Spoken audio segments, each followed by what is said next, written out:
Alright, so we're back into the Filmora 13 software, and in this last episode, well, second to last episode, I'm going to be showing you guys how to export your video, and this is probably the most easiest thing you're going to be doing once you finish editing your video. So you open Filmora, you finish editing, you checked, double checked everything, that's all good. So now you're going to come up to this button right here, which says export.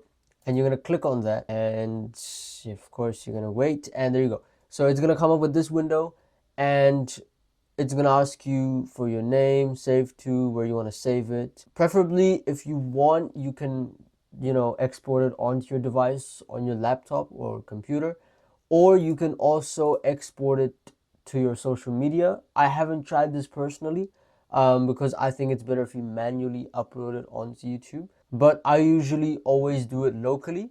So of course, the first thing you want to do is name your project, whatever it is. I'm just going to call it test 1, okay?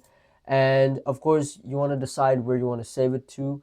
If you have folders with videos edited, then make sure you save it in that. Preset, I will always keep it to match the project settings. I will not touch that ever, okay?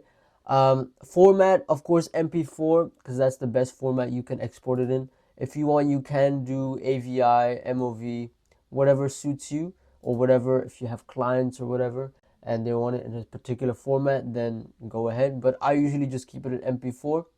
Quality, based on the rendering process of Filmora, Filmora does a very good job in rendering your video. So I wouldn't necessarily want to keep it higher, because if you do, then of course your estimated size of your file is going to get bigger.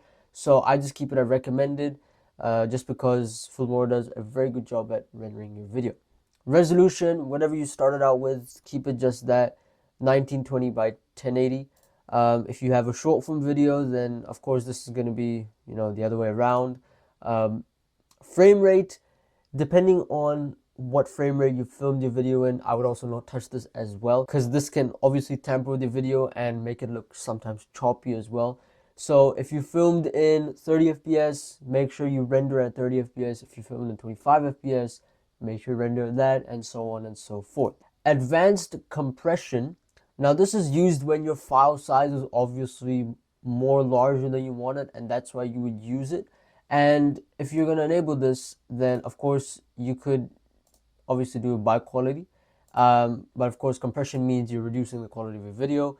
So unless you're editing a podcast which is like 1 hour, 2 hours long, and it's like very huge of a file size, then of course I'd do that.